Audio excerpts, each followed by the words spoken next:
Why do we choose to spend hours under a needle to transform a site of pain into a work of art?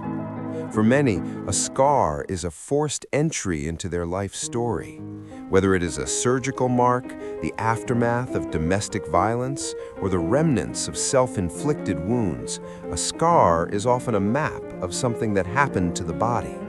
It is a memory that the skin refuses to forget.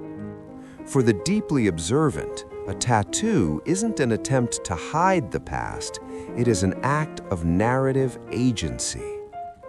The kintsugi of the skin. Let's talk about the psychology behind women who cover their wounds with tattoos today. To cover a wound with ink is to stop being a crime scene and start being a curator. It is the process of taking a territory that was occupied by trauma and reclaiming it through art.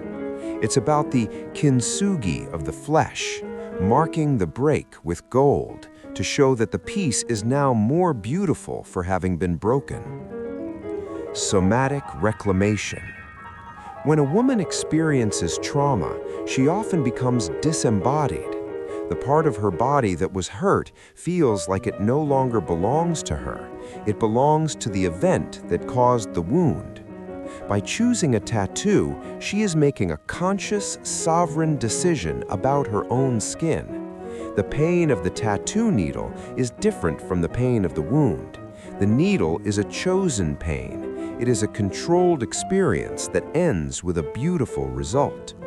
This allows the nervous system to overwrite the old traumatic memory with a new, empowered one.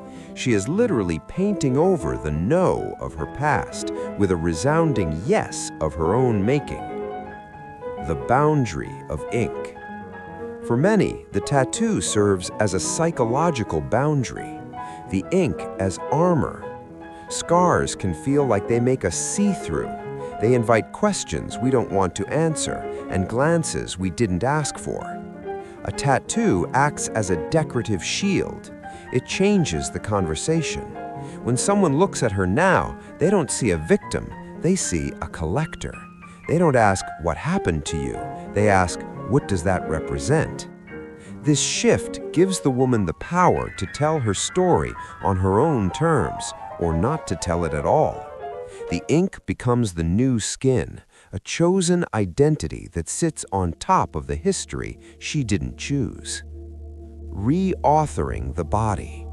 So, why do we ink the pain? The first step in healing is realizing that your body is not a monument to your tragedies. It is a living, breathing canvas. Healing is the process of reauthoring.